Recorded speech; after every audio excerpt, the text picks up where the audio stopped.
Oi, gente. Meu nome é Ana Lúcia Silva Souza, Ana Lu, como todo mundo me conhece.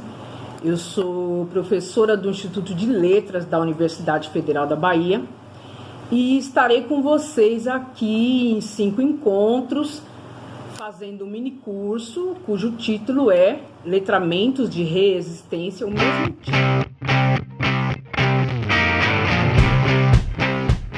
mesmo título de um dos 2 livros que eu tenho aí na Parábola, com muito orgulho. Eu agradeço o convite que eu recebi em maio e só agora estou podendo gravar, porque o meu letramento digital está em processo, bem no início. Então, o meu foco é pensar a nossa sala de aula, em especial de ensino de língua materna, mas não necessariamente a sala de aula. Pensar com vocês outros enfoques para os estudos sobre letramento. Eu venho pensando isso há alguns anos, desde que terminei o meu doutorado na Unicamp, e é esse doutorado que vira, então, o livro Letramentos de Resistência, que é esse livro aqui, que deve aparecer invertido, mas talvez a Parábola coloque aí na tela, melhorzinho aí para vocês, né? Nesse livro, eu fiz um estudo sobre as práticas de letramento de jovens do movimento cultural hip hop. Um dos meus orgulhos, ele no último governo legitimamente eleito, entrou no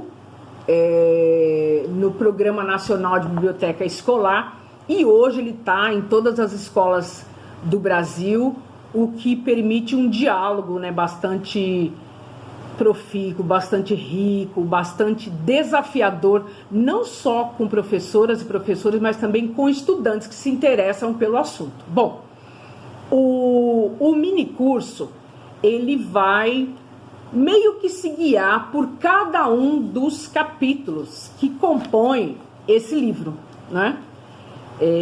Eu vou estar falando aqui de letramentos de juventudes negras. Eu vou estar falando aqui de uma faceta do letramento que é ainda pouco visível ou considerada na sala de aula, né?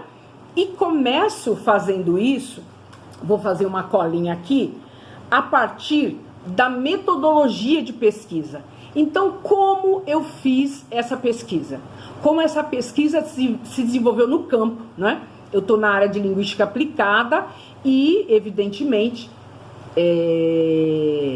acredito que a gente tem que olhar com muito comprometimento, né? Quem são os sujeitos que estão na roda de conversa com a gente?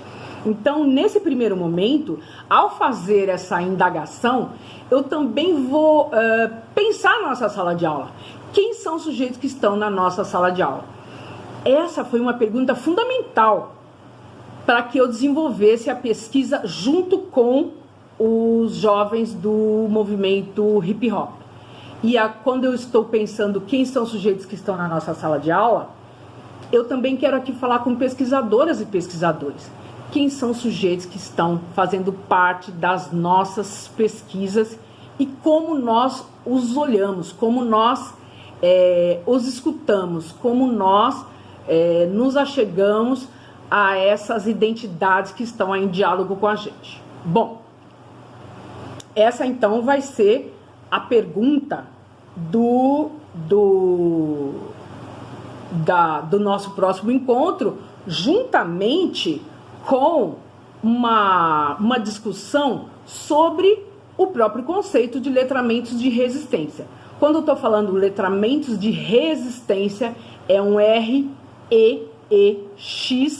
e todas as outras grafias, mas a grande questão é quais são os usos que esses sujeitos fazem de linguagem, levando em consideração não apenas o letramento escolar, extremamente importante, mas também os letramentos que bebem, né, nessa fonte sócio-histórica, e pensa então os letramentos negros no Brasil.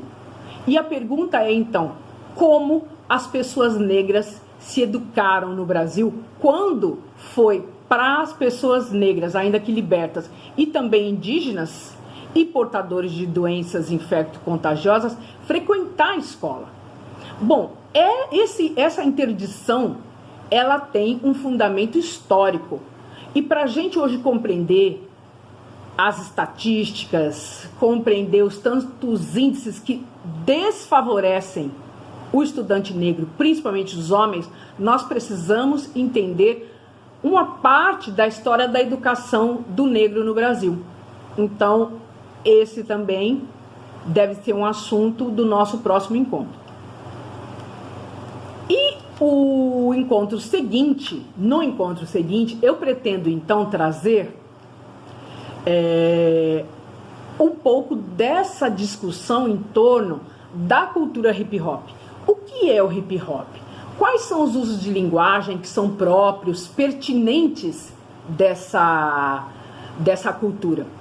E, evidentemente, né, nós podemos aí pensar que, para além dos 4 elementos artísticos do hip hop, o hip hop é uma agência de letramento tão importante quanto a escola para alguns grupos. E é isso que eu quero discutir com vocês.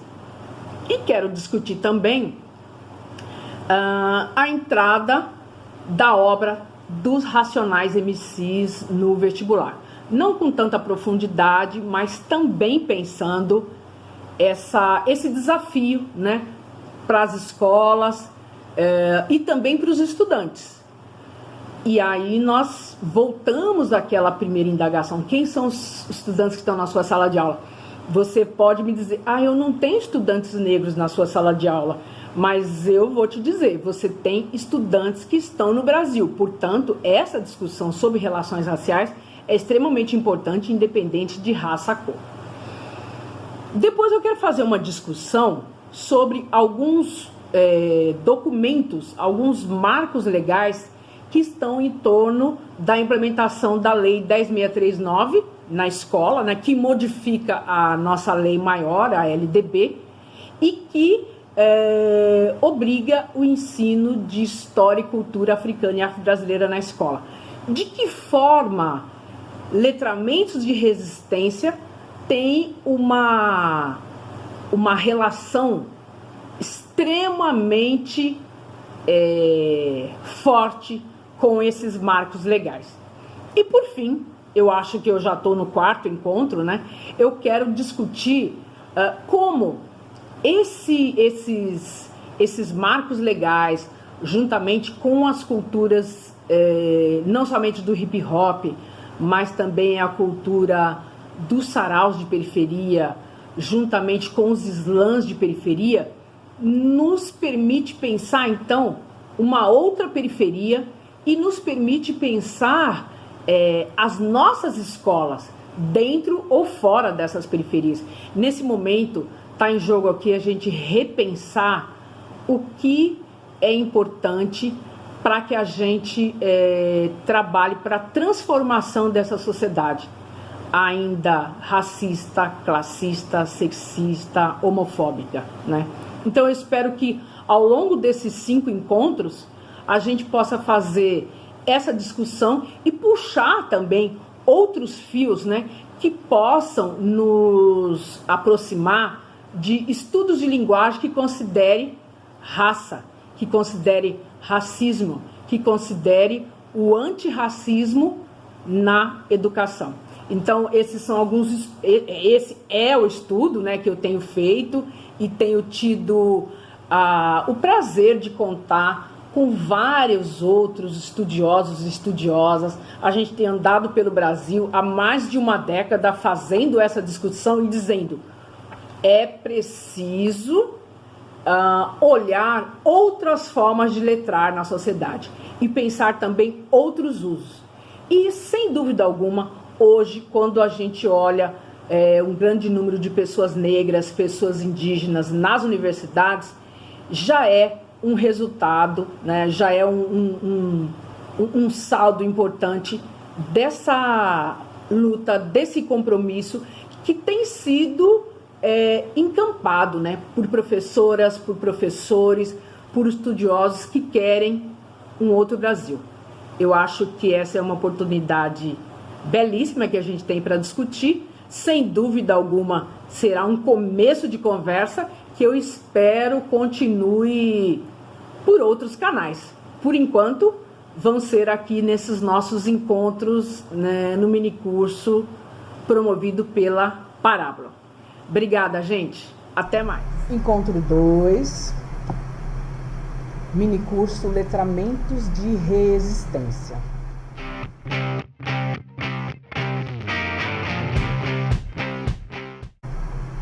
Então talvez hoje tenha mais perguntas, indagações do que respostas.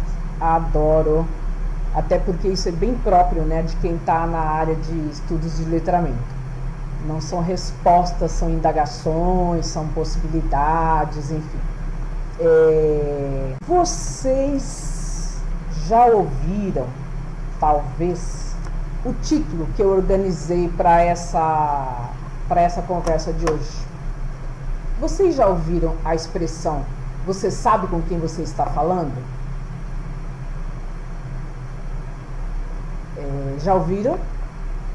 Em que circunstância? O que estava acontecendo ali naquele momento? Quem estava falando com quem? Então, o título dessa aula 2, desse encontro 2, tem no meio dela, né, essa expressão. Você sabe com quem você está falando quando está na sala de aula? Então, nós quase sempre ouvimos essa expressão numa situação de conflito. Não exatamente quem está na sala de aula, mas sabe com quem você está falando. Então, nesse momento, há um pedido para que você observe,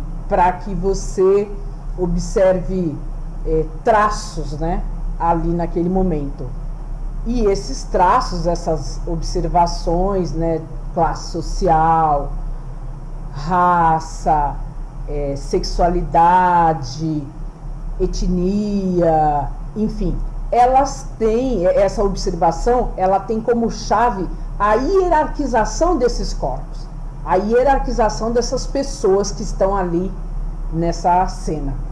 Mas quando eu trago essa discussão, essa expressão para a sala de aula, para pensar a sala de aula, eu estou pensando em chamar a atenção em relação a esses elementos, a esses aspectos, a esses traços, a essas características, para pensar a diversidade que está na nossa sala de aula, né? A nossa sala de aula, que é sempre heterogênea, que é sempre interseccional. Então, a conversa de hoje é sobre isso. Simplesmente para pensarmos quem somos nós dentro de uma sala de aula. E ficar aqui a reflexão, né? Qual a importância de sabermos quem está na sala de aula. Então, daquela primeira proposição, você sabe com quem está falando na sala de aula, a gente fica com a ideia da observação, né? Para pensarmos no letramento de resistência, provavelmente nós temos que começar a olhar para várias coisas que talvez a gente ainda não tenha parado para olhar, né? Uma delas é essa cena de sala de aula.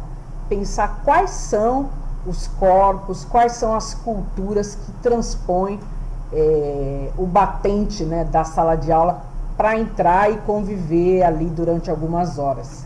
Então, mudando a chave, né, nós não vamos fazer essa pergunta para hierarquizar, mas nós vamos fazer essa pergunta para promover, incentivar, instigar a interação entre os diferentes sujeitos que estão na sala de aula. E aí nós estamos contando com a gente mesmo, com a nossa presença também, com a nossa cultura e com os nossos valores.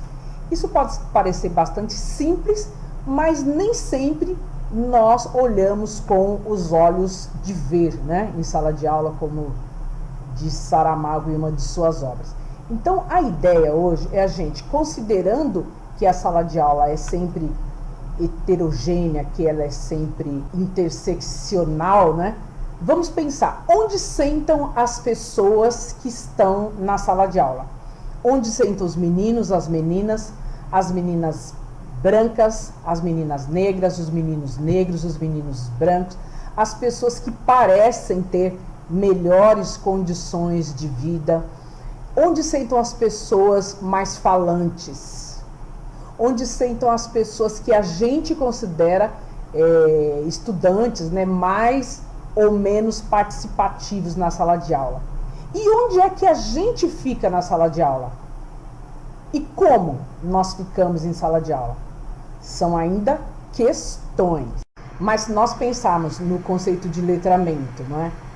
Que classicamente aí vai então enfatizar o uso social de linguagem por diferentes sujeitos em diferentes contextos e diferentes situações, é fundamental nós pensarmos então que a nossa sala de aula é múltipla e heterogênea e levar em consideração essa característica, né, própria, seja de Fundamental 1, Fundamental 2, ensino médio, EJA,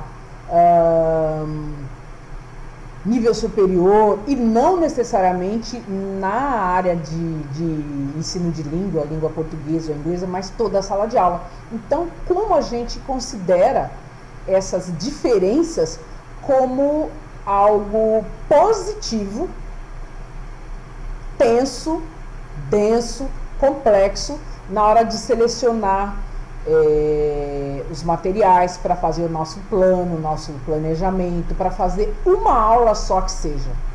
Como é que a gente olha os textos que circulam em sala de aula? Como é que a gente olha o material didático, né, que circula em sala de aula, seja o livro ou o material apostilado ou outros, né? E também como é que nós consideramos essa diversidade na hora de formar os grupos de trabalho em sala de aula. Não sei se isso já aconteceu com vocês, mas vocês percebem que na hora de montar os grupos para o trabalho na sala de aula, geralmente sobram uma ou duas pessoas. O que a gente faz nessa hora? Como é que a gente age? O que essa ocorrência, essa cena, tem a ver com letramento de resistência. Então, eu estou falando aqui pensando na sala de aula, mas eu também estou dialogando com as pesquisas, principalmente as pesquisas que são pesquisas aplicadas, não é? Como essas pesquisas consideram as diferenças, as singularidades, as culturas e identidades na hora de fazer as perguntas ou na hora de entrar dentro do campo para fazer as pesquisas. Eu aprendi muito no meu doutorado que nós precisamos nos considerar diferentes, mesmo quando pensamos ser iguais, como eu pensei um dia. E quem já leu o livro sabe que eu fiz a minha pesquisa com jovens do movimento hip hop, negros, em sua maioria, e achei que ia ser assim muito tranquila a minha chegada, mas eles me disseram: não, você é negra, você é ativista, só que aqui você está como acadêmica, e como acadêmica nós precisamos saber um pouco mais sobre o que é ser acadêmica. Na realidade, eles negaram a minha entrada num primeiro momento, mas o que eles queriam me dizer era que tudo bem ser uma mulher negra, ativista, ok, mas, aí tem um mas, há uma diferença que precisa, né, que chama uma negociação. Depois que a gente conseguiu fazer isso, a nossa vida ficou bem melhor e eu tenho esse aprendizado, assim, por toda a minha vida. E quase todos os dias, quase toda semana, seja entrando na sala de aula, de graduação ou de pós-graduação, ou na orientação. E na orientação que isso tem me interessado também, né? Eu tenho feito esse diálogo fortíssimo com mestrandos, mestrandas, e vejo que uma hora rica para se pensar essa sala de aula e pensar também como eu vou trazer essa sala de aula para dentro da pesquisa, né, é quando, ou na justificativa ou na problematização, você traz o perfil dos estudantes da sala de aula. Aí geralmente vem um parágrafo bem magrinho, bem pequenininho, dizendo os estudantes da sala de aula, meninos e meninas, faixa etária X, são pobres, são carentes, moradores de periferia. O bairro é violento, as famílias não são estruturadas, a escola tem uma série de problemas e por aí vai. O grande desafio aí é abrir essa caixinha, abrir essa caixa. Quem são os meninos e meninas?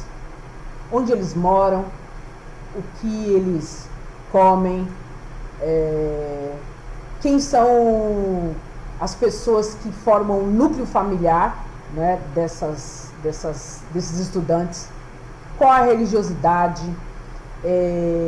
E principalmente, onde mesmo eles moram? Onde eles acham que moram? A gente já perguntou para as pessoas o que é periferia para você? Isso amplia muito esse perfil. E nesse encontro aqui, essa indagação, quem está na nossa sala de aula,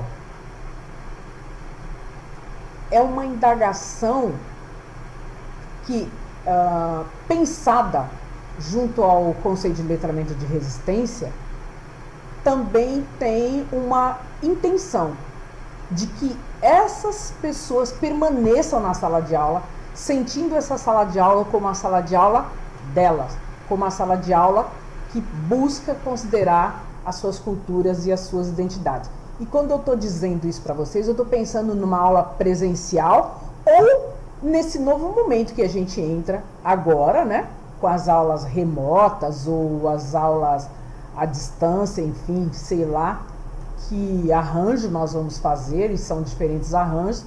Vamos pensar aqui, nós estamos em junho de 2020, então nós temos agora não só a aula presencial, mas nós temos também essa aula à distância, não é? Essa aula que pode combinar um momento de matéria ou atividades gravadas ou ao vivo, enfim. Mas de qualquer forma, nós temos aí também essa oportunidade de tornar essa roda na qual a diversidade é a chave, é a mola mestra. Por exemplo, como as pessoas estão vivendo essa pandemia, não é? E como elas pensam viver após pandemia, que deve durar, assim, alguns anos. Essas são questões que eu tenho me feito, e agora também estou bastante preocupada, não sei como é que vai ser essa entrada em sala de aula, mas é fundamental a gente pensar nessa heterogeneidade, e que parece que agora, de uma forma bastante brusca, bastante dura, a gente levanta uma heterogeneidade e uma diferença que aí se materializa nas desigualdades, que é constatar que mais de um terço dos nossos estudantes, das meninas e meninos, seja do Fundamental 1, 2, médio, ensino superior, não tem condição de acessar as aulas por um celular ou por um computador. Então, o que isso significa? Quais são os dados que essa constatação traz para a gente? Para além das desigualdades, né? Tem uma diferença entre esses sujeitos, uma diferença de vida, uma diferença de valores, de cultura, de possibilidades. E essas diferenças, elas têm de circular na sala de aula, não para hierarquizar, mas para dialogar, sabendo que esse diálogo é tenso, né? E também considerar que essas diferenças, elas estarão materializadas na circulação por essa sala de aula. Elas estarão materializadas na escrita, elas estarão materializadas nas perguntas que se faz em sala de aula. Então, essa observação é uma observação ativa e a gente tem de pensar, então, o que fazer com essa observação, com esses dados que a gente tem em sala de aula. Esses dados vão dizer para a gente de números do IBGE, de números do INEP, de números em relação às tantas pesquisas educacionais.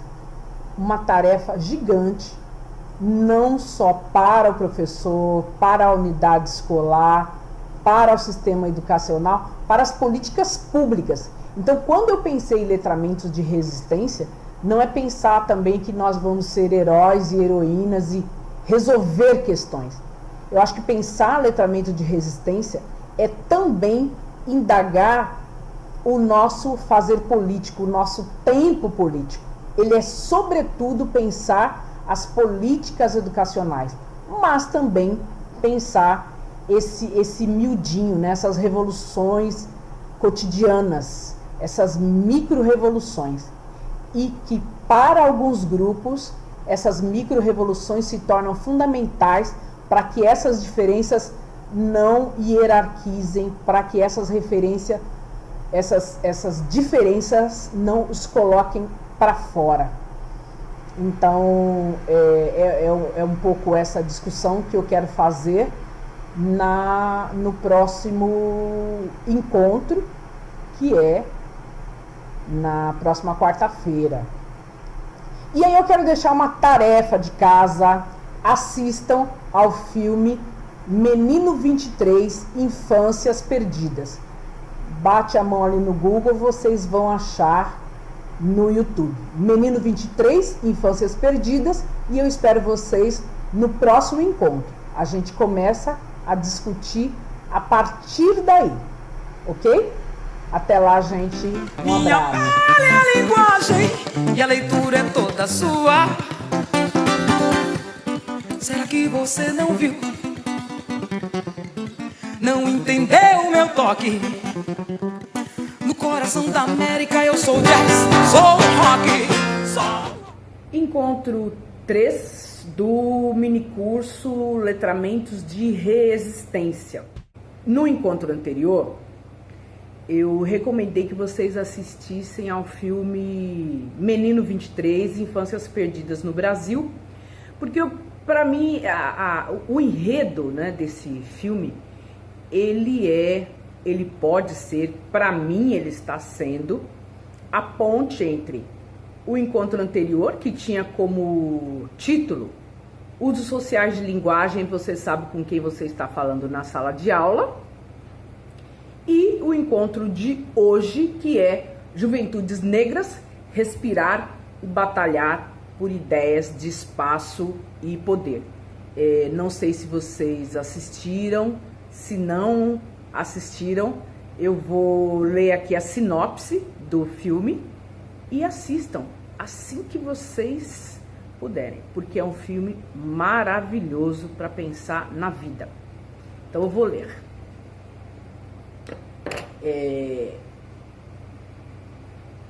Tá aqui.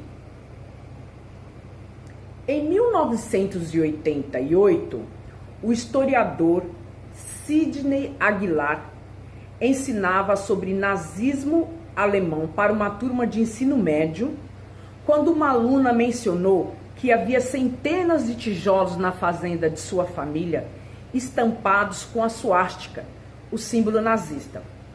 Esta informação despertou a curiosidade de Sidney e desencadeou sua pesquisa. Pouco a pouco, o filme mostra como o historiador avançou com a sua investigação, revelando que, Além de fatos, ele também descobriu vítimas. Sidney mostrou que empresários ligados ao pensamento eugenista, integralistas e nazistas, removeram 50 meninos órfãos do Rio de Janeiro para Campina do Monte Alegre, São Paulo, para 10 anos de escravidão e isolamento na fazenda Santa Albertina de Oswaldo Rocha Miranda. O trabalho de Sidney vai reconstituir laços estreitos entre as elites brasileiras e crenças nazistas, refletidos em um projeto eugênico implantado no Brasil. Aloísio, um dos sobreviventes, lembra a terrível experiência que escravizou os meninos a ponto de privá-los do uso de seu nome, transformando no 23. Aloísio, o seu Aloísio, era o menino número 23. Sidney e outros historiadores e especialistas irão delinear os contextos históricos, políticos e sociais do Brasil durante os anos 20 e 30, explicando como um caldeirão étnico como o Brasil absorveu e aceitou as teorias eugenistas e pureza racial, a ponto de incluí-los em sua Constituição de 1934. Vamos olhar a Constituição Brasileira de 34. A investigação culmina com a descoberta de Argemiro, outro sobrevivente do projeto nazista da Fazenda Cruzeiro do Sul. Sua trajetória reforça ainda mais como os conceitos de supremacia branca e as tentativas de branqueamento da população marcaram nossa sociedade, deixando sequelas devastadoras até os dias de hoje, sendo o racismo e, mais ainda, a negação do mesmo as mais permanentes. Então, esse filme tem a direção de Belisário França, é um filme que me impactou demais e ele nos convoca a pensar os efeitos dessa política eugenista até os dias atuais. E esse filme me chamou a atenção por vários aspectos, entre eles, começando, o filme ele inicia com o professor que atenta para a fala da estudante. A partir daí ele puxa um fio e vai então descortinando uma história ainda pouco contada no Brasil, que é a história desses meninos que viveram na fazenda sob um regime de escravidão, sendo que a escravização econômica já havia terminado no Brasil. E entre vários outros aspectos que me chamam a atenção ali no filme, que é belíssimo, que tem nos olhos tanto do menino 23, que ele lembra, aos mais de 80 anos, o número dele entre os 50 e o que ele passou ali naquela fazenda. E também depois o outro desses sobreviventes que eles vão também buscar no Sul e trazer essa história, E também a família do menino número 2, que é assim, dilacerante, compreender como esse projeto de embranquecer o Brasil faz com que esses corpos sejam invisibilizados, negados, desumanizados, E esses sujeitos, que estão no filme Menino 23, são muitos, depositários de parte de uma história do Brasil que a gente ainda não conhece, que é a história da pós-escravização no Brasil. Porque a história da abolição, enfim, a gente conhece muito, mas o pós-abolição ainda conhecemos pouco. Um dos aspectos que interessa explorar para entender letramento de resistência é o processo de escolarização da população negra pós-abolição na República e até os dias atuais, nós temos de nos indagar por que ainda os índices educacionais apontam a população negra como os grupos que têm menor aproveitamento dentro de sala de aula. E, ao mesmo tempo, nos indagar como a escola tem se movimentado para dar conta disso, como as políticas públicas têm se movimentado para pensar essas juventudes negras em especial, né? Não é novidade para ninguém que a entrada no universo escolar e a saída, ela se apresenta como um funil, né? Então você tem uma grande entrada e uma saída diminuta, ou seja, poucas, né, um número bem menor de pessoas negras continua no espaço escolar. Uma diminuta parcela consegue resistir aos processos de expulsão que recebem, sofrem do espaço escolar o tempo todo. E me interessa em especial, claro, né, a juventude negra por conta de ser o hip hop uma cultura juvenil. Não que todas as pessoas que estejam dentro do hip hop sejam jovens, mas de qualquer forma é uma cultura diaspórica, afrodiaspórica, que faz muito sentido para a juventude. E por quê? Porque em todos os elementos do hip hop nós vamos ver essa denúncia das desigualdades sociais, do racismo, do sexismo, e vamos ver também uma proposição, né, de um outro mundo, de uma outra possibilidade, de uma tomada de atitudes, né? O hip hop, ele acaba funcionando para esses jovens, para esses sujeitos, como aconselhadores, né?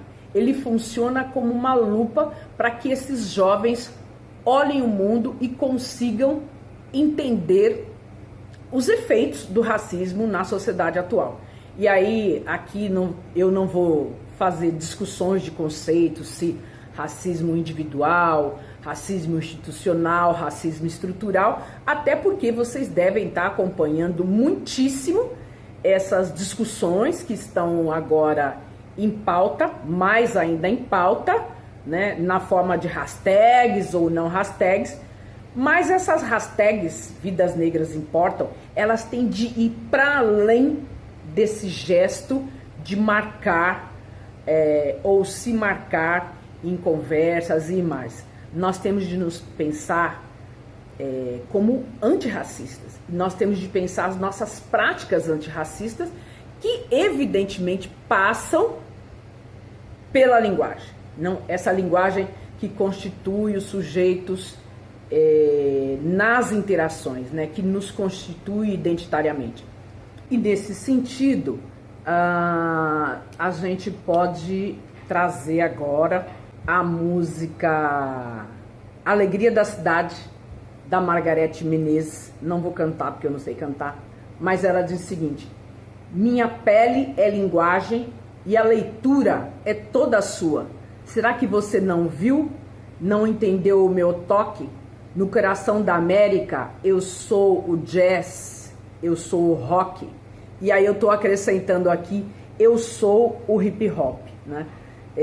Me chamou a atenção dentro de sala de aula várias marcas, né? Várias linguagens do hip hop circulando, como as roupas, a linguagem, os desenhos,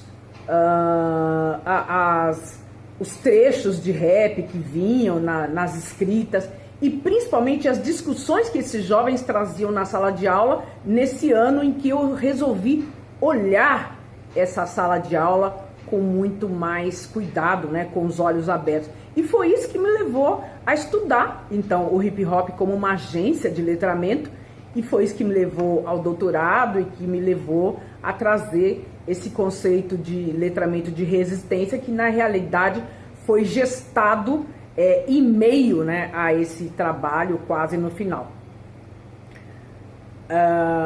Aliás, eu depois quero falar desse quadro que está aqui atrás de mim, mas acho que nos próximos encontros, que é do Marcos Costa, que tem um ateliê de grafite chamado Grafite Cabuloso aqui em Salvador, que é maravilhoso. Então, quando eu me aproximo desses jovens, claro, que a escola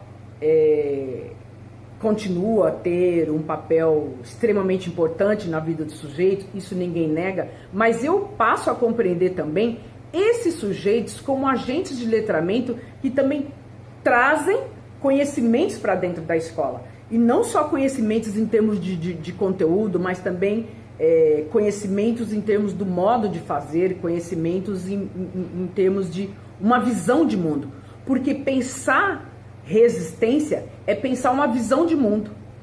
E a gente pode pensar para dentro de letramentos, evidentemente foi daí que ele nasceu. Mas quando nós estamos numa sociedade que nega conhecimentos, que nega a voz, que nega a visibilidade, a luta pela existência, ela é concreta, ela é cotidiana, ela é diária. E a luta pela resistência também é da mesma forma. E é uma luta que cansa. É um uso de linguagem, por exemplo, a hipercorreção, não é? Quando você está diante de uma situação que você sabe que tem ali uma disputa colocada, você vai procurar usar a linguagem da forma mais culta possível, não é isso? E essa forma é um uso de linguagem como resistência. Resistência, voltando lá para a física, né? Você faz um esforço com o seu corpo, com a sua alma, com tudo que você tem, empurrando aquelas visões, aquelas sensações para o outro com a sua hipercorreção. Gente, isso é flagrante, quase sempre não dá certo, né? E mais ainda, maltrata a pessoa, maltrata esse corpo que nesse momento se traveste de uma linguagem eurocêntrica, de uma linguagem que não faz parte do seu cotidiano, para se dizer como esse corpo altamente escolarizado, enfim, nessa ilusão, né, da norma, não como uma das formas de usar, se ela existisse, né? E é nesse sentido que as dores vão se fazendo, também na sala de aula, também nos momentos de você fazer os seus seminários, também nos momentos de você ir ao médico, ao banco, etc. O que o hip hop traz pra gente? Os usos cotidianos de linguagem e muitas vezes a subversão dessas regras, dessas normas, para dizer, olha, nós compreendemos, nós sabemos, mas nós estamos aqui reinventando uma forma de dizer, marcando os nossos corpos nesse cenário. Nossos corpos de direito, nossos corpos de conhecimento e nossos corpos que nos dizem para dentro dos grupos. Nós temos uma forma de dizer e essa forma tem uma historicidade. Nós podemos discutir isso de diversas maneiras.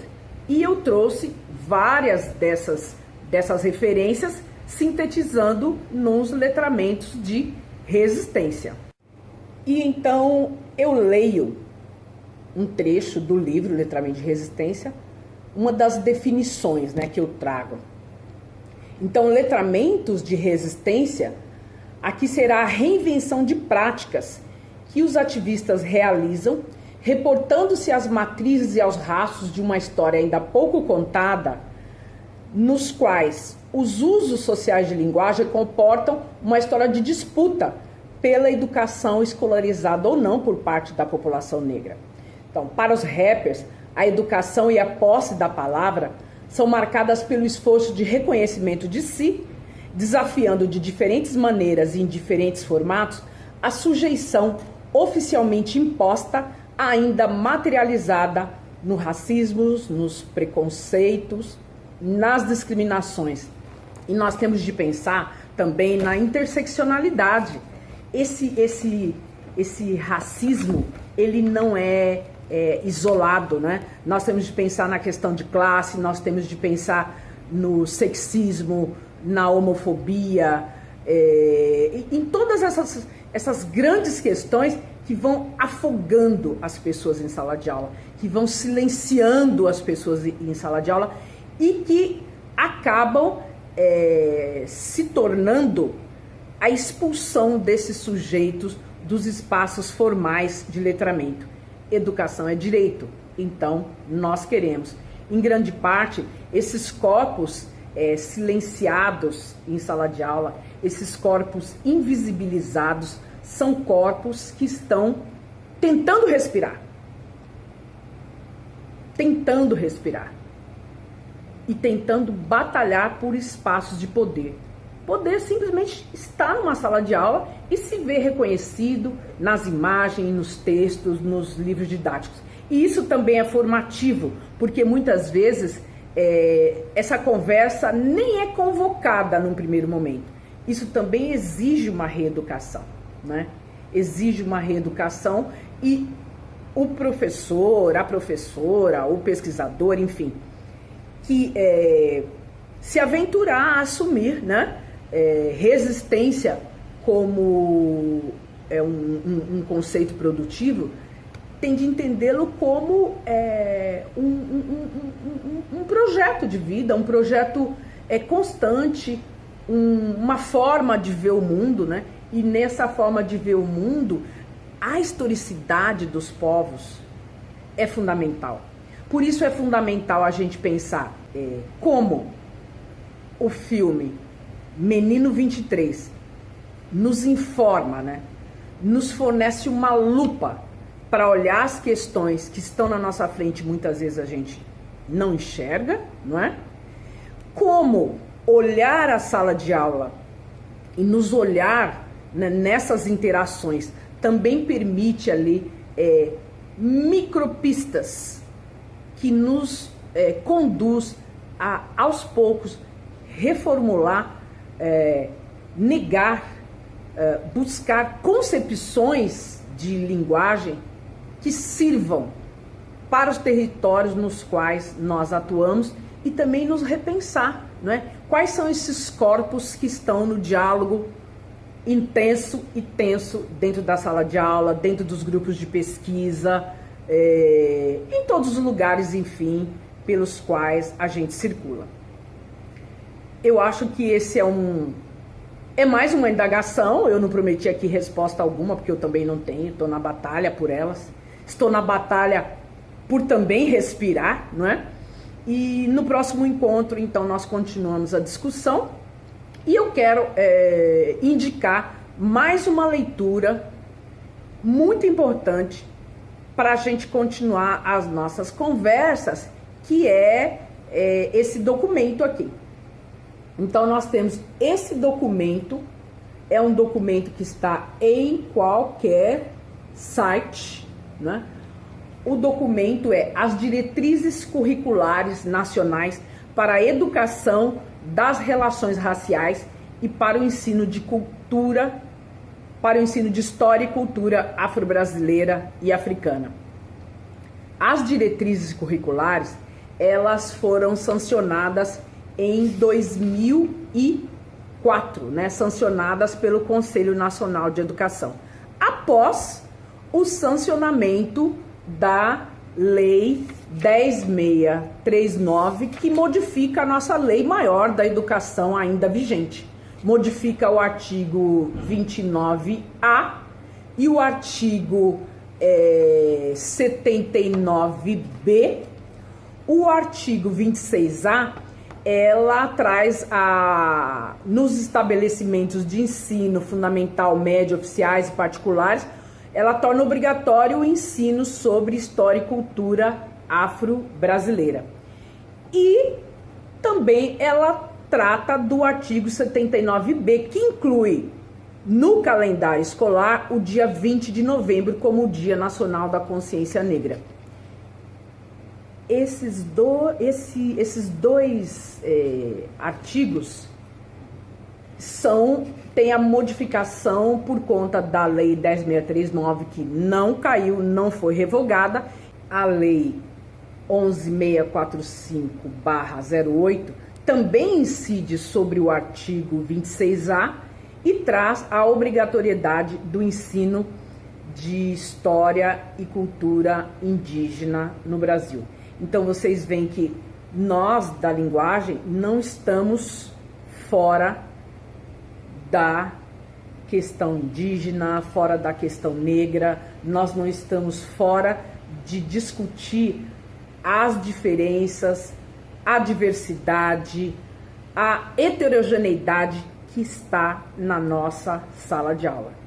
E assim a gente fica por aqui e eu espero que no próximo encontro vocês venham com essa passada de olhos nas diretrizes. Gente, até mais, obrigada, comentem e vão dizendo aí o que vocês estão achando desse mini curso, que é a minha estreia aqui na Parábola. Um abraço, até mais então. Bom, então nós conversamos agora sobre o próprio conceito de letramento, né? Que ele está no capítulo 2 do livro, Letramento de Resistência no Cotidiano.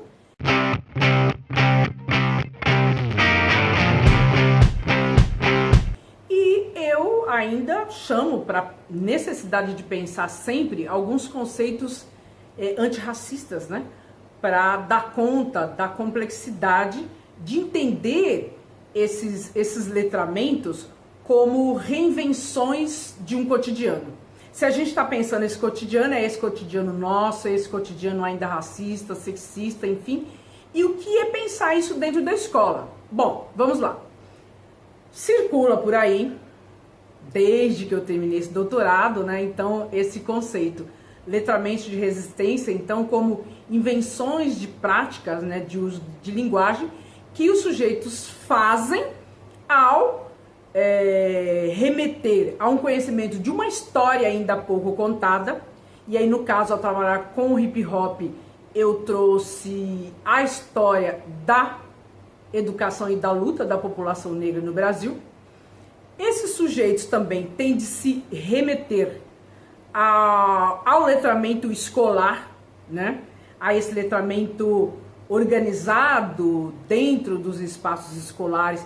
E aí, novamente, voltando à questão racial, à questão de desigualdade, lembrando que no Brasil, a população negra ainda é a que menos consegue ter em sua vida uma trajetória mais longa de estudos, não é? Então, de novo, você está tocando nessa questão de pensar as assimetrias na sociedade e também pensar letramento de resistência requer considerar os agenciamentos que estão aí pelas ruas, os agenciamentos que se vem fazendo de acordo com os lugares por onde os sujeitos circulam, os movimentos sociais, os seus grupos,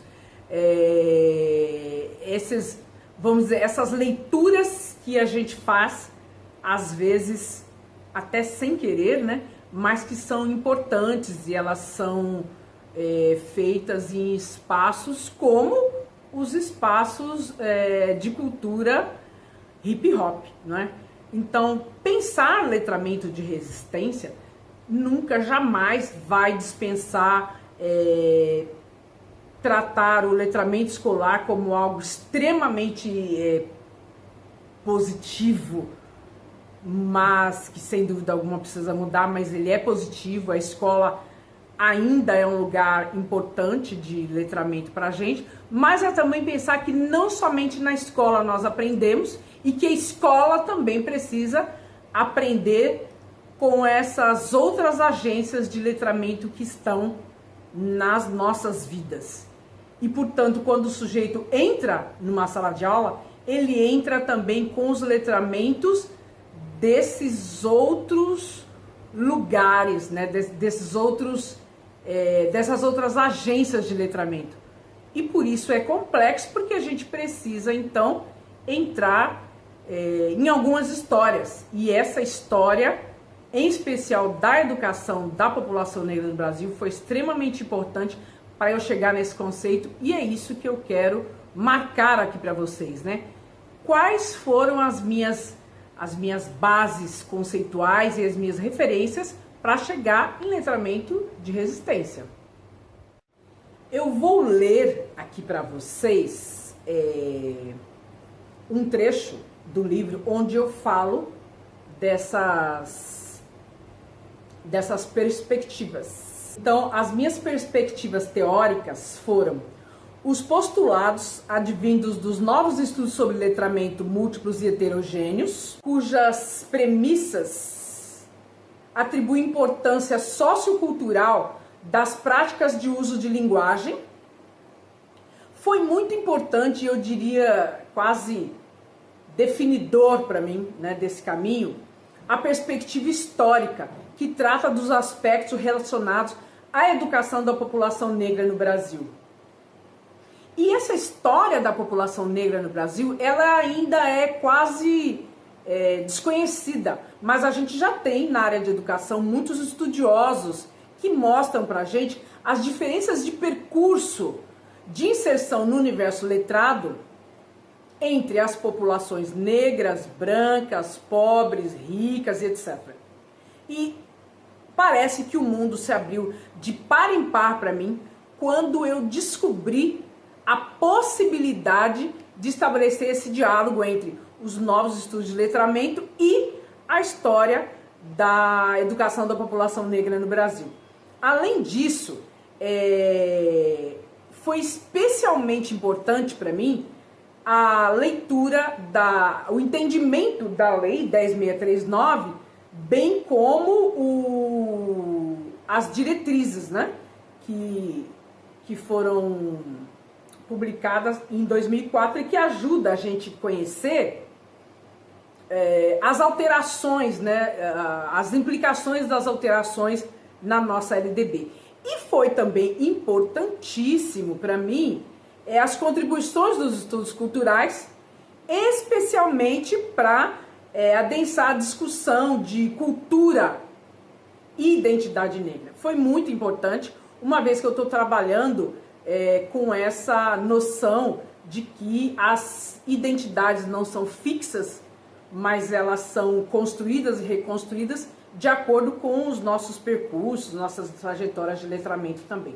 E, evidentemente, também foi muito importante para mim, a minha base, né, aspecto da visão bakhtiniana de linguagem, que foi fundamental para pensar a discussão sobre os letramentos no hip hop, uma vez que ele vai considerar a linguagem como de natureza social, e essa visão se mostrou produtiva para considerar as particularidades dos discursos em relação ao lugar e à posição que os sujeitos ocupam no quadro da dinâmica política e social. Então, quando eu compreendi que não é possível pensar linguagem, que não é possível pensar o ensino de língua materna, sem pensar os corpos dos sujeitos que estão em sala de aula, sem pensar as histórias de vida e sem pensar principalmente a história desse grupamento que me interessa, né? A história, aqui no caso,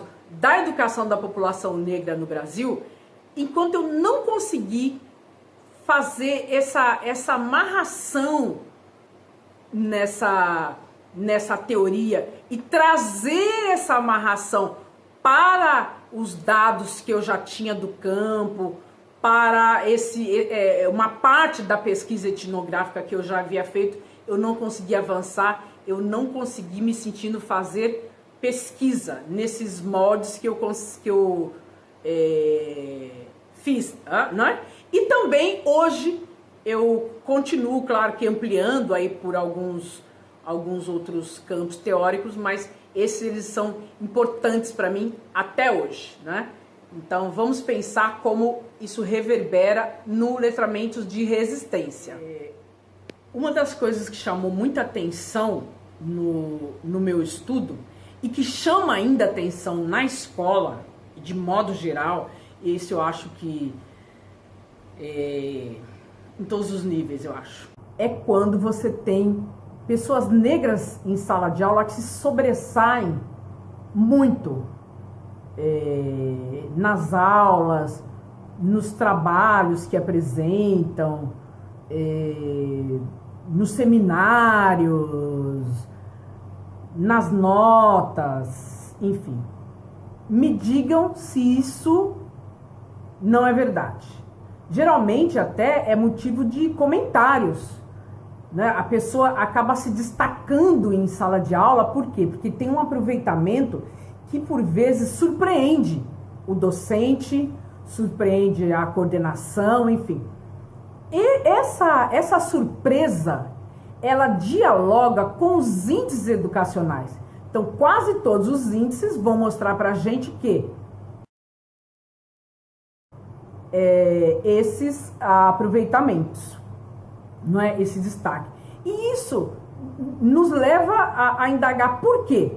Porque, via de regra, o histórico da educação negra, da educação da população negra no Brasil, ainda é uma história de muita negação, de índices negativos, de privações e etc. E esse imaginário, ele não é um imaginário solto, feito a troco de nada. Ele tem uma ligação com a história do Brasil, não é? Nós tivemos nas nossas constituições a proibição da entrada de pessoas negras na escola. Isso se reflete na forma como historicamente a população negra se insere nesse espaço de letramento, que não é o letramento escolar tal qual a gente conhece hoje, e em outros tempos não era para ninguém, mas mesmo assim, quando a escola passa a ser para todas as pessoas, nem para todas as pessoas. O que é importante a gente descobrir, e o que é importante a gente descobrir não só antes, mas como hoje. As pessoas têm em suas vidas, em suas trajetórias, diversas agências de letramento que fazem sentido. Diversas agências de letramento com eventos e com práticas de letramento que trazem, né, valores, que trazem sentidos para a vida. E para a população negra, seja escravizada ou pós-escravização, vários espaços foram forjados, vários espaços foram construídos e são vigentes até hoje. E que são espaços de letramento, nós vamos pensar os clubes, nós vamos pensar as escolas de samba, nós vamos pensar os nossos grupos de amigos, nós vamos pensar a nossa própria casa. E geralmente são nesses espaços que a gente valoriza a forma, a performance, né, de pessoas negras, jovens, a forma de dizer que a gente conhece a nossa história, que nem sempre está nos livros didáticos. A gente valoriza alguns usos de linguagem que não são importantes na escola, mas que são importantes para a nossa vida, como, por exemplo, os espaços de religiosidade de matriz africana. E são esses espaços que nos fortalecem como sujeitos, como pessoas letradas, que usam e valorizam a fala, a escrita, a oralidade, as expressões. Se eu não estivesse falando aqui nesse vídeo, provavelmente a minha mão estava indo assim para lá e para cá, porque essa é a forma de dizer das pessoas negras. Eu estaria sorrindo muito mais, enfim.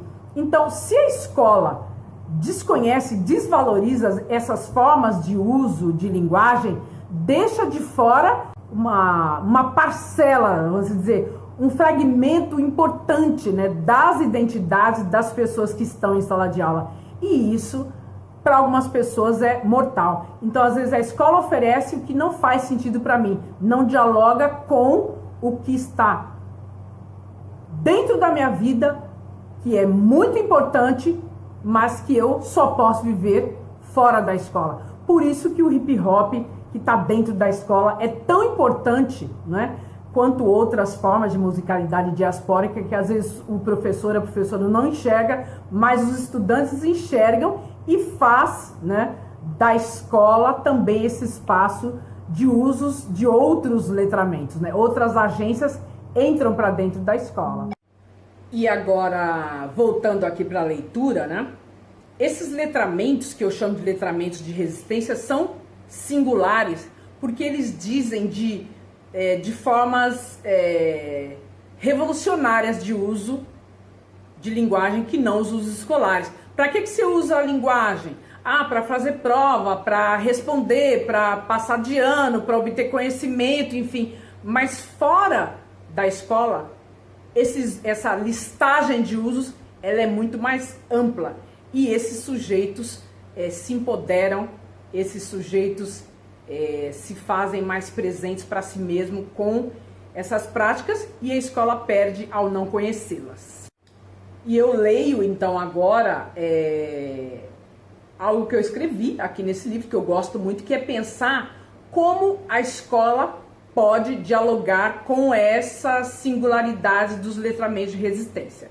Então, essas singularidades, né, a singularidade está nas micro-resistências cotidianas, ressignificadas na linguagem, que é alta, que é baixa, que é estrondosa, que é alegre, talvez, na fala, nos gestos, nas roupas, não apenas no conteúdo, mas também nas formas de dizer, o que remete tanto à natureza dialógica da linguagem, lembrando Bakhtin, como também às proposições dos estudos culturais que revelam que as identidades sociais, sempre em construção, se dão na forma tensa e contraditória própria das situações em que estão em disputa lugares socialmente legitimados. Essa perspectiva de letramento que acolhe e legitima os letramentos do movimento hip hop pelo fato de fazerem sentido e serem significativos para o sujeito de conhecimentos de direitos, também pode ser produtiva para lançar novos olhares sobre os letramentos escolares. Quais seriam esses novos olhares? Como é que a escola poderia e deveria dialogar com os outros letramentos que não estão necessariamente sendo considerados, mas que estão no corpo e na vida desses sujeitos, não é? Então, a escola, cada vez mais, se torna chão de diferentes culturas com as quais ainda não consegue dialogar. É fato? Parece que sim. Então, ainda que a necessidade já seja reconhecida, né, por conta de um processo de exclusão que marca, em termos de acesso, permanência e sucesso escolar, a história de um Brasil negro e de um Brasil branco, que a despeito de algumas mudanças ainda não são um só. Então, para algumas culturas, a escola ainda não faz sentido. Ela não fala da vida dessas pessoas, ela não fala do rosto dessas pessoas, ela não fala da linguagem dessas pessoas. E é muito fácil constatar. Basta ir aos livros didáticos. Quais são as imagens, quais são os conteúdos, quais são os autores e as autoras que dialogam com a gente ali no livro didático. Então, quando a gente olha para o corpo desses sujeitos que estão em sala de aula, nós temos uma oportunidade de um maior diálogo entre essas diferentes culturas. Então, seriam essas diferentes culturas informando os nossos planos de aula. Essas diferentes culturas informando os modos de organizar essas aulas. As diferentes culturas dialogando os modos de organizar os projetos políticos pedagógicos, os planos de aula e até mesmo as avaliações. Quem sabe seria aí uma possibilidade de termos alguns números mais equilibrados também nas pesquisas dentro da educação pública. Se bem que eu questiono, se bem que eu acho que poderia ser de outro jeito, mas isso eu só acho. De qualquer forma, nós temos aí os vários concursos, nós temos os Enems, nós temos as várias situações que vão dizer pra gente quais são os universos de letramento pelos quais você circula. E os letramentos escolares, eles são universos de direito. Todas as pessoas precisam circular melhor nesse universo escolar, que ainda precisa também considerar as diferentes culturas que já estão nesses lugares. Ou permanecem ou são expulsas desses lugares. Essa é a grande questão que está aqui pra gente, principalmente pós-pandemia.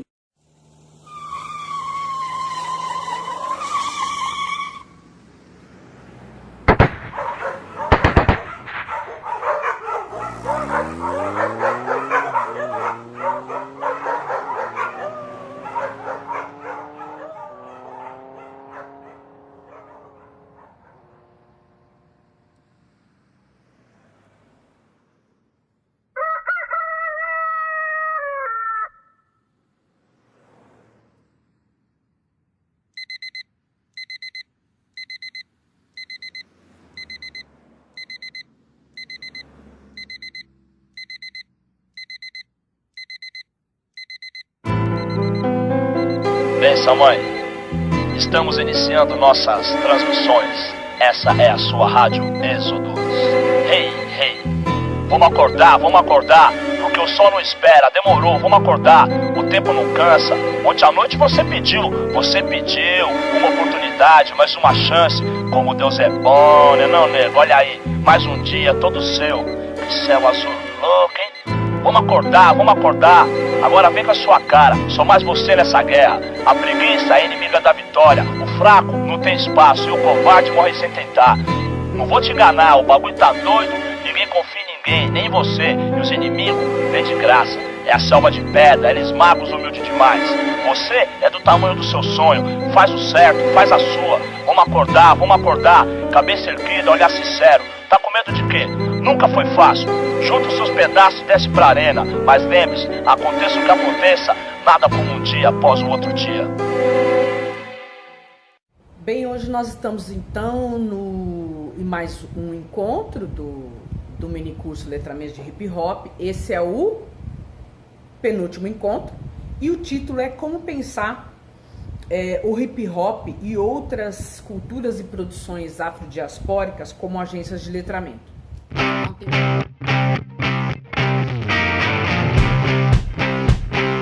Há um tempo atrás, quando eu defendi a tese, ou um pouco antes, eu tinha de explicar exaustivamente todos os elementos do hip hop. Hoje menos. Então vamos lá. Acho que todo mundo já sabe o que é o rap, né? O rap que tá na TV, o rap que tá nos centros culturais, o rap que tá nos comerciais, enfim. Agora, pode ser interessante ainda destacar que o rap, ele congrega, né? Ele junta dois elementos artísticos do que a gente considera, eu aprendi, né? Isso, a cultura hip hop. Então, o rap, ele está dentro da cultura hip hop, juntando dois elementos. Os elementos são 4 ou 5 e são os b-boys e as b-girls, né? Que estão aí nos movimentos cuidados e harmoniosos da dança, né? Da dança de rua. Você tem os grafiteiros e as grafiteiras, e depois eu quero falar em especial, né, do grafite, que eu sou assim apaixonada, eu moro em Salvador, e aqui a gente consegue ver o grafite no nosso roteiro, né, de andanças. Em São Paulo eu também conseguia ver. E tem também o DJ, né, que é o responsável pela sonoridade nas picapes e agora também nos arranjos eletrônicos e digitais, né? E você tem o poeta, né, da poesia, a MC, ou MC, o mestre de cerimônia. E o rap, então, ele é o ritmo, né, e poesia, ele é a junção do DJ com a sonoridade e a poesia do MC, da MC. Alguns vão advogar, e eu particularmente congrego com essa vertente, né, de que na realidade a cultura hip hop tem 5 elementos. O 5º elemento seria o elemento conhecimento, né? E é isso que faz a diferença quando a gente pensa a potência da cultura hip hop dentro das vidas da população negra, das juventudes negras, e como esse conhecimento ele se liga ao letramento de resistência, não é? Então, pensar o conhecimento é pensar em ir atrás das suas matrizes sócio-históricas, né? Ir atrás do que te faz ser, dentro da sociedade, um grupo de cultura, um grupo de identidade, um grupo extremamente importante para a gente entender a história dos locais, né? Dos territórios, enfim.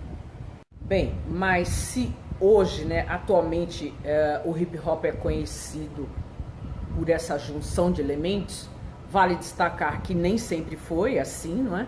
Então a gente tem aí uma história que imbrica continente africano, que imbrica Jamaica, que imbrica o Bronx e que se espalha, né, pelo mundo em momentos diferentes, né, trazendo amalgamando esses diferentes elementos, e aos poucos é que ele vai sendo construído como essa cultura hip hop, e mais que uma cultura, um movimento hip hop que traz para dentro dessa cena de cultura, né, jovens que transformam as suas vidas, seja politicamente, economicamente, identitariamente, ao se inserir numa dinâmica que a gente chama de escola. Então, a gente aprende dentro do hip hop. E quem tá fora também, eu não canto nem danço, eu sou apenas, né, uma admiradora e uma pesquisadora de uma parte, né, do hip hop, que é o uso das linguagens dentro dele, né? Então, a gente aprende a ver, a escutar, a analisar sobre as questões que nos cercam e também a propor, a pensar outras formas de vida, de existência, como grande parte, né, da história do hip hop no Brasil, que surge em São Paulo, né, bebendo aí nas fontes históricas dos Estados Unidos, do Bronx. Isso é uma história que vocês têm que ir atrás, que não dá para contar em alguns minutos, mas aqui ele surge também aos poucos e ele ganha, assim como em todos os territórios, né, onde ele pisa, ele ganha uma cara de Brasil. Então ele surge no final dos anos 80, né, anos 90, ele surge num Brasil extremamente precário, vamos dizer assim. Ele surge num Brasil que conhece a precarização das condições de vida nas periferias, e ele surge muito analisando essas condições de vida de periferia. E aí, se a gente vai pensar periferia, a gente vai pensar um local no qual vivem, né, majoritariamente pessoas negras, pessoas pobres, que lutam pelos seus direitos, né? É o direito a ter direitos. Então são lugares menos providos, né, com saneamento básico, com escolas de qualidade, enfim, né? Mas é nesse cenário que o hip hop surge justamente para dizer desses espaços. E ao dizer desses espaços, ele também propõe outras maneiras de viver, né? Outras maneiras de pensar.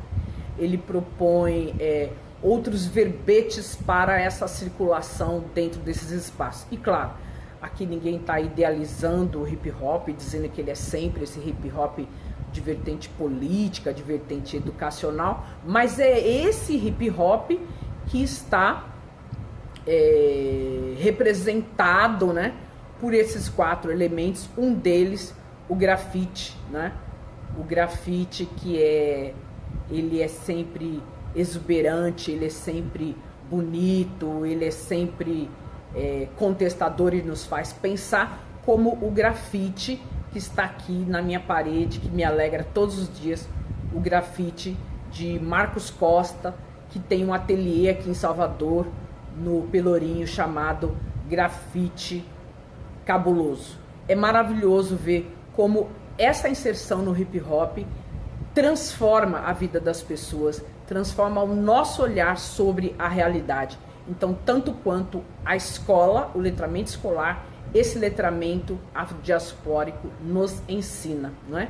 Fiquem com o grafite de Marcos Costa, vendo o que ele nos ensina. Quais são as provocações? Além do grafite, eu poderia ter falado, por exemplo, do rap, né? Mas isso aí já tá muito fácil, né? Qualquer uma pode pegar aí a discografia do Racionais MC, que é o nosso expoente máximo, né? Vamos assim dizer. A nossa filosofia. Pode entrar no site, pode entrar também num site muito importante, que é o Hip Hop Archive, que fica em Harvard, que tem produções mundiais, né, sobre o hip hop. É o Hip Hop Archive, ele também é um centro de pesquisa. Já tive a honra de botar o meu pezinho lá e é uma coisa mais maravilhosa, né? E fora, né? Então pensar Marcos Costa, pensar Racionais e pensar o Hip Hop Archive, a gente pensa esses inúmeros grupos que estão espalhados pelo Brasil e mostrando, né, como a gente pode pensar a realidade, como a gente pode usar a linguagem, como nós podemos ensinar uns aos outros e nos mostrarmos, então, como agentes de letramento. Quando eu estou falando de letramento, de resistência, eu estou pensando, então, esses usos de linguagem que estão na história, né, de educação da população negra no Brasil, esses letramentos que estão na escola, o letramento escolar, e esses letramentos que se fazem, né, nessa circulação desses diferentes grupos, né, dessas diferentes produções afrodiaspóricas que estão que são parte, né, da identidade negra no Brasil.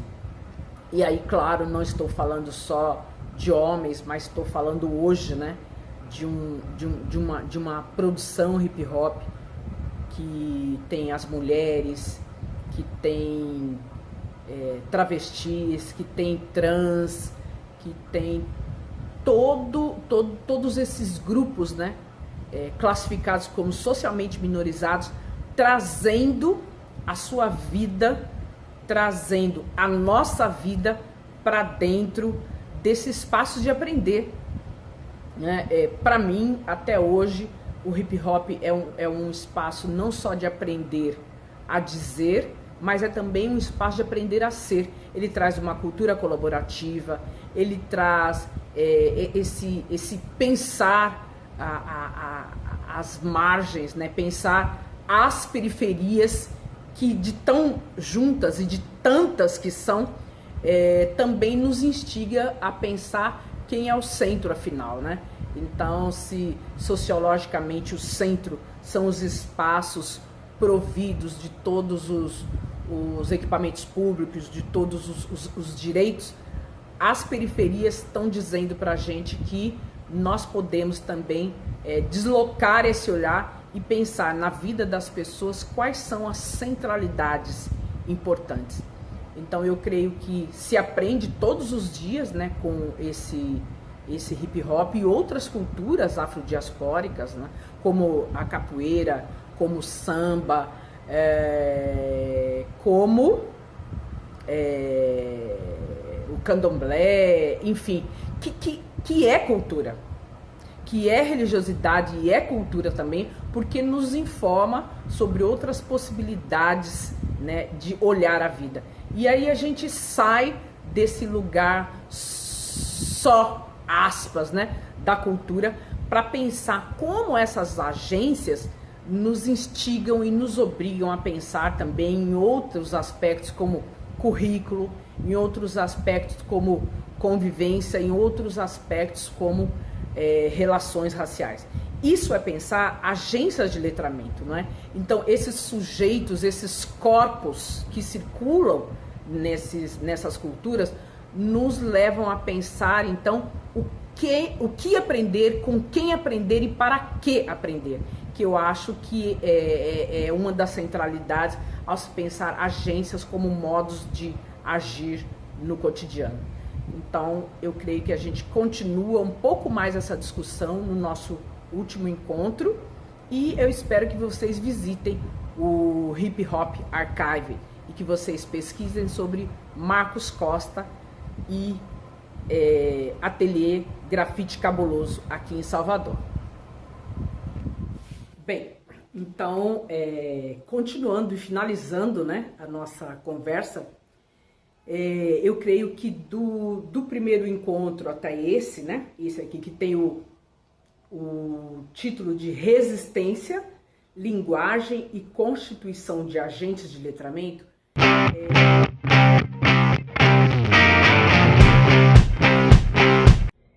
ficou explícito o objetivo, né, por que nasce esse conceito, né, de letramento de resistência.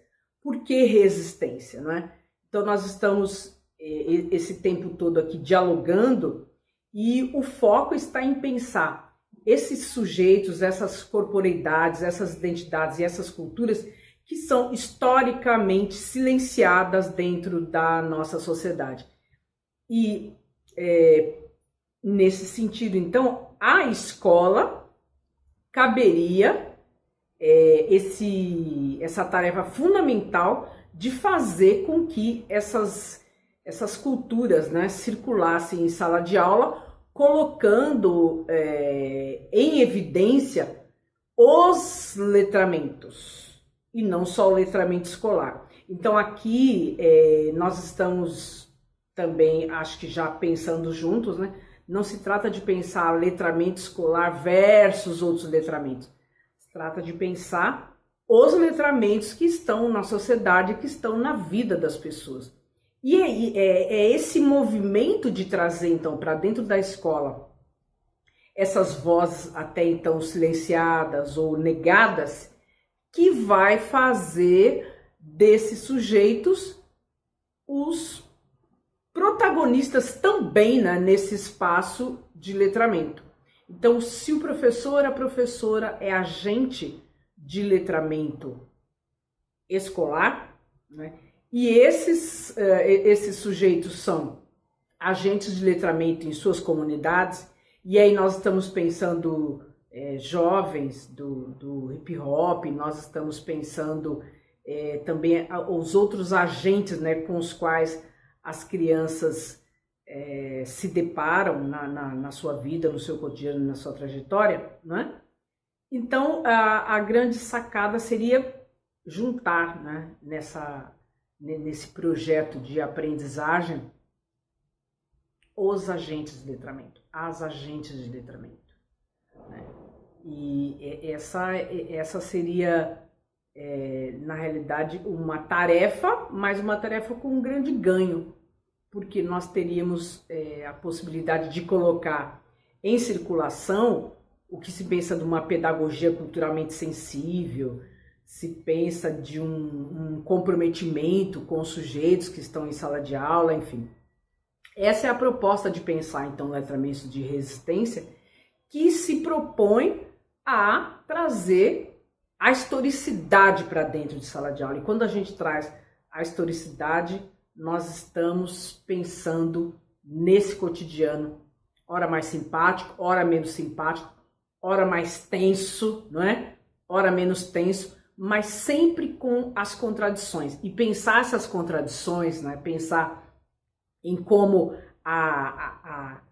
a língua, né, esses usos de linguagem, eles também eles também engendram essas contradições e até essas violências, né, que são chamadas de violência simbólica, mas nem tanto, né? Eles nos convocam, né? Eu acho que esse pensar, esse momento, eles nos convocam para sair do nosso lugar de conforto, que eu nem sei se é tão confortável assim, mas é um lugar, né? Que a gente quer ficar ali, quietinho, enfim. O que eu tenho visto até agora, isso por experiência própria e na minha própria pele, não é possível um lugar de conforto. Mas é possível um lugar de criação, de alegria, de inventividade. E alegria quando a gente pensa que realmente podemos fazer essas pessoas sentir essa linguagem e os efeitos dessa linguagem no seu cotidiano. É uma grande tarefa, e essa tarefa está posta para todas as pessoas que entendem, né, essa sala de aula para além da hashtag, mais uma sala de aula real, plural, com a heterogeneidade como base, né? E aí eu vou pedir licença para vocês para ler alguns trechos desse livro aqui, que lendo depois de muito tempo, isso vai fazer muito sentido para mim. Ele vai fazendo sentido, aliás, cada vez mais, quando nós passamos por transformações tão gigantescas como essa agora, né? Então, pensando, não é, que nós mudamos as nossas práticas, nós alteramos em diversos contextos, né? Nós temos sempre de pensar as relações de poder e de desigualdade, né, que estão dentro desse cenário. E aí eu vou trabalhar aqui com Hall, né, naquele livro já clássico que é Identidade Cultural na Pós-Modernidade. É esse mesmo. Então, eu escrevi aí também no diálogo com Hall. Ao adentrar as estruturas sociais e tomar parte nas relações de poder, miscuídas nas práticas sociais nas quais nos engajamos, não há permissão para nos apartarmos do plural e sermos apenas um só. Isso está em Hall. Nesse sentido, olhar as identidades, né, que os rappers, que os sujeitos todos, que nós mesmos, né, nós mesmas mobilizamos nas interações, traz a necessidade de entendê-las sempre em processo, dentro de discursos como, abre aspas, modo de construir sentidos que influencia e organiza tanto as nossas ações quanto as concepções que temos de nós mesmos. Está lá em Hall, 2003, página 50. O que é ser jovem, o que é ser negro, o que é ser rap, ser de periferia, ser letrado, são identidades configuradas, moldadas em função da presença do outro. E nós também, como professoras, como professores, nós também temos as nossas identidades moldadas na presença do outro. Né? Isso é chave, é base. Então eu não estou dando aula para uma parede, eu não estou dando aula para uma pessoa, eu estou dando aula para um conjunto, né, de identidades plurais. Esse é o nosso céu, eu acho, não vou nem falar inferno. E aí trazendo aqui outra questão que eu já disse para vocês, né, aqui também, eu estou trabalhando tomando como base, né, a concepção dialógica de linguagem, pegando aí Bakhtin, Voloshinov, né, que, vou ler mais um trecho, em última instância postula que não há linguagem sem sujeitos plurais que impregnam a linguagem com suas ideologias e práticas sociais. A linguagem pode ser compreendida apenas nas instâncias sociais de uso, o que implica necessariamente considerar o conteúdo ideológico nas enunciações. Sob tal perspectiva, até o pensamento mental individual que resulta da ideologia do cotidiano, entendida como, abre aspas, a totalidade da atividade mental centrada sobre a vida humana, fecha aspas, Bakhtin, Marxismo e Filosofia da Linguagem 118, influencia e é influenciada pelos sistemas ideológicos constituídos que marcam o sujeito em sociedade. Então, a palavra se dá na medida do encontro com o outro e com a situação concreta. E isso intervém nos enunciados. Então, não é possível desconsiderar esse Brasil que a gente vive. Não é possível desconsiderar as estatísticas. Não é possível desconsiderar os diferentes corpos. Não é possível desconsiderar os silenciamentos. Não é possível desconsiderar os apagamentos, as violências, o genocídio, né, ao qual a população negra, em especial, e a população indígena está submetida minuto a minuto nesse país. Então, na minha concepção, e pensando no letramento de resistência, a resistência ela só pode ser construída, ela só pode ser percebida se a gente tomar conta desse cenário. E se nós nos darmos conta também de que para tomar conta desse cenário, a gente precisa pensar de novo os 3 pilares. A gente precisa voltar na matriz sócio-histórica, a gente precisa recontar uma parte dessa história do Brasil, a gente precisa, e ao recontar essa história, recontar as práticas de letramento que não são socialmente legitimadas, mas que são importantes para a vida desses sujeitos, para a minha vida, para a sua vida. Pensar os letramentos escolares que deveriam ser mais conectados com essas práticas e pensar esse letramento fluido, esse letramento da rua, vamos assim dizer, né, em movimento, esse letramento digital, eu iniciando agora nele, por conta da pandemia em especial, e que me diz, eu sempre vou entrar numa sala de aula e perguntar quem são os sujeitos que estão nessa sala de aula. Eu espero que vocês tenham feito essa viagem comigo, a gente se encontra ou no livro Letramento de Resistência, ou a gente se encontra nas lives, ou a gente se encontra nos congressos, ou a gente se encontra nesse pensamento, né? Nesse pensamento de sendo professoras, professores de língua materna, podemos construir um mundo mais justo, mais solidário, no qual todas as pessoas possam ter direito à vida. É simples assim, mas é bem difícil. A gente não faz as coisas sem sair do lugar. Então a ideia é, vamos sair do lugar, vamos nos deslocar, vamos olhar para nós e vamos olhar para as pessoas que estão no nosso cotidiano. Gente, até mais. Eu agradeço muitíssimo quem veio até aqui comigo e a conversa continua por vários canais.